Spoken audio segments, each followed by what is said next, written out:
enjoy that walk down memory lane. Yes, every last one of those pictures, that was me. That was me.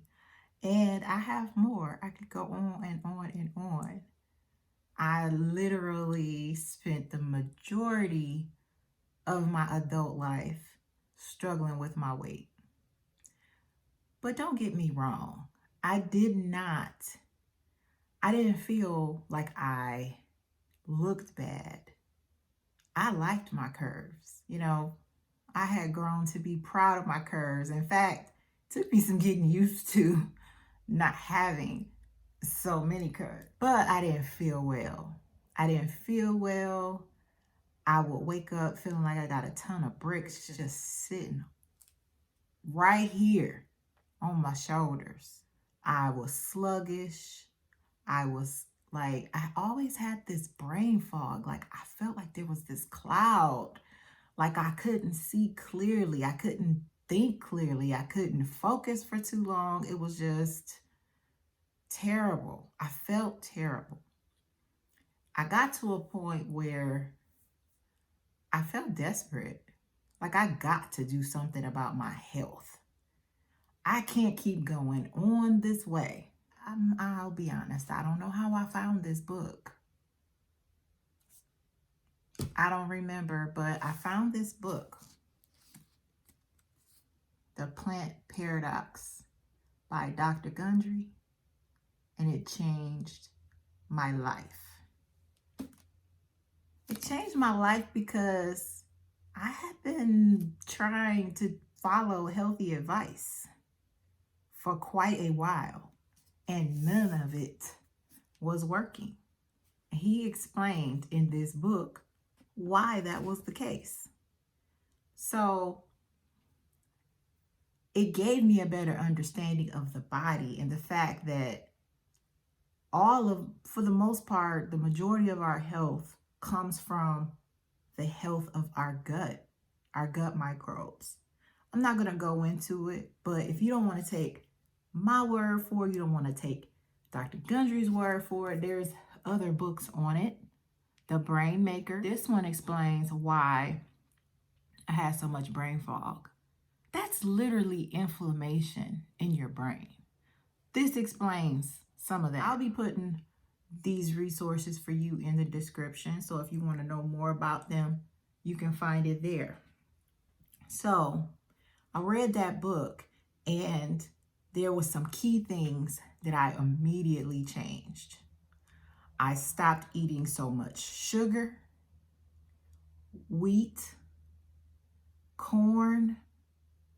I already didn't like raw tomatoes, so that was out.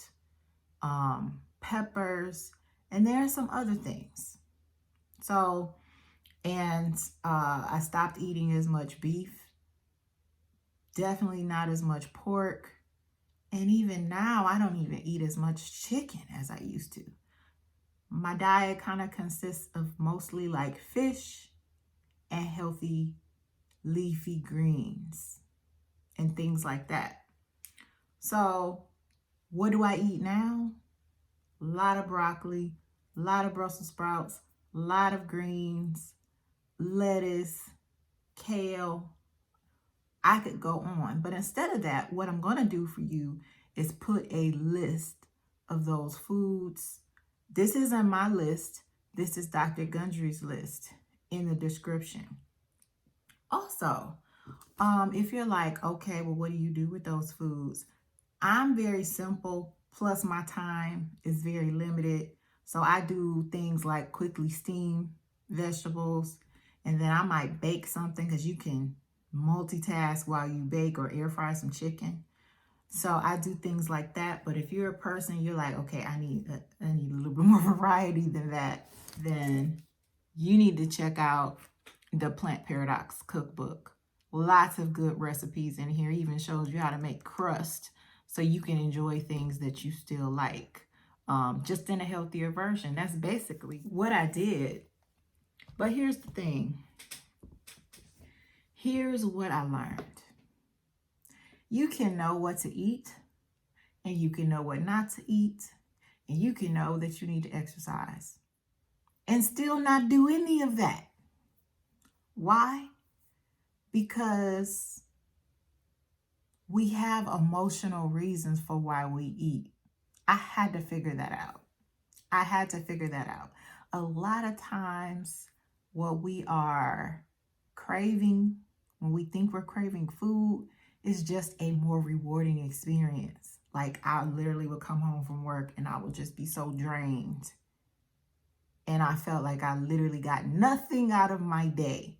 I just gave, did stuff I didn't want to do. So by the time I slumped down on the couch, I'm looking for a reward. And the easiest thing to turn to was some goodies. So that's what I did. I would just binge eat stuff I shouldn't be eating in the name of this is, this is fun. This is entertainment. This is self-soothing. This is how I deal with my stress. That's what we tell ourselves. But it doesn't have to be that way. I figured out that it doesn't have to be that way if you arrange your life a little bit more proactively. So that's what I started doing, trying to figure out what my deal was, why I was lacking in things, why I felt like I needed some ice cream as a reward. I had to figure that out. So a lot of people ask me about my regimen and the fact that, I really do only eat like healthy vegetables and lean meats. And as far as snacks go, I do almonds, pecans, pistachios, the healthy nuts, I do those. I don't do any peanuts. I don't do cashews. And it's explained in the book why not to do that. Also, I use like just healthier substitutes for things. So instead of regular potato chips, I'll do sweet potato chips or sweet potato fries instead of regular fries. So I try to find healthier alternatives. That's what I did. But here's the thing. I had to do it one day at a time. And I had to think of it like that old saying, a trip of 1,000 miles starts with a single step. I had to take that first single step to get myself going, get myself started.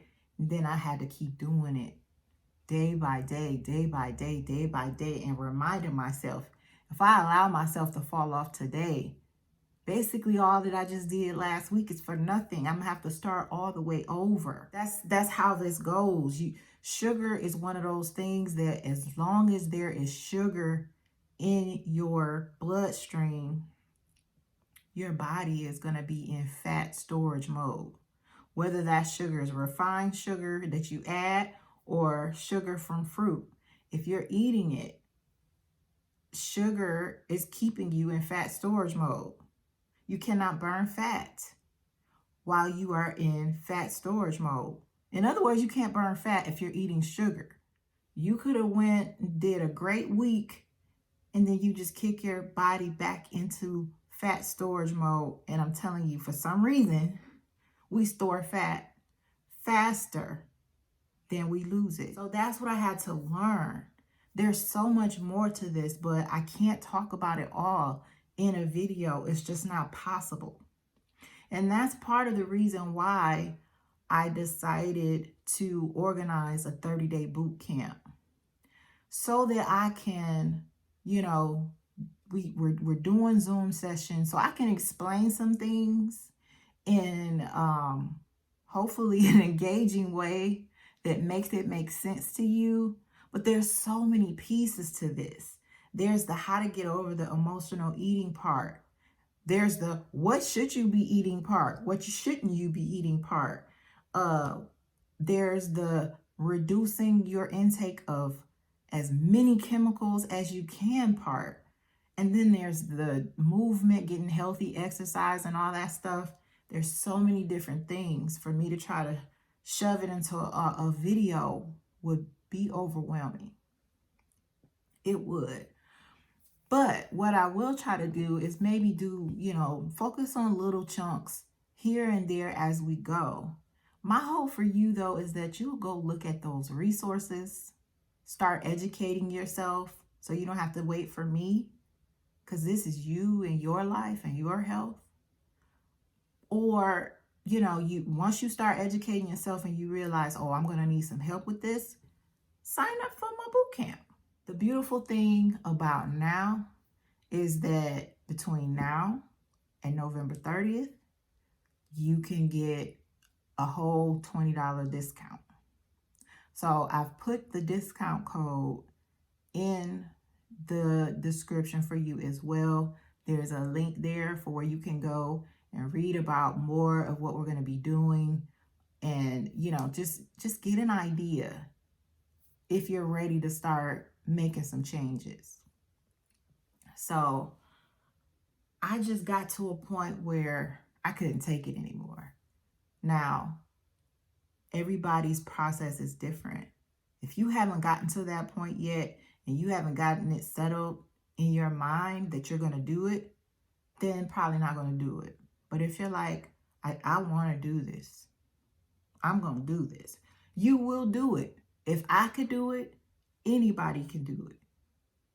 And that's for real, because I had zero willpower. Zero. Okay?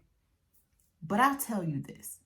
Once you start feeling better, it reinforces why you don't want to go back to how you were feeling before. Because I'm telling you, when you have energy and you can start working on your goals and things you want to do in life, and you feel clarity in your mind and you feel motivated and you just have a good sense of, your mood is good, and there's this new excitement that comes that you're like, do I really want to trade that for a candy bar?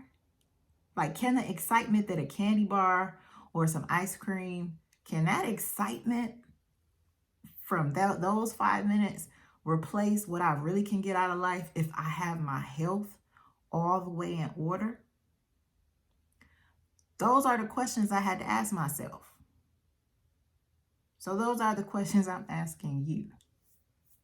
Like, how serious are you about your health? If you're serious about it, go ahead and start doing something about it. So y'all, I'm so excited about those of you who have decided to join. It's going to be fun. That's all I can say about that. But in general, whether you join me or not, take a step. Like, I'm serious. When you see how you can feel better and you realize life don't have to be the way it's been, I'm serious. That nothing can replace that. And if I can just motivate you to do it just on your own, that's gonna make my day. That's gonna make my day. That lets me know that all my years of suffering were not in vain. So y'all, I just wanted to do a video to give you a little snippet about what I did, how I changed my life. No, I have not been a small. I have not been a small. I have not been a small. I'll tell you that. Since maybe middle school. So yeah, I've always been a large, extra large, curvaceous woman. So if I can make the change, you can too. So it's Lady Led, and I'm out.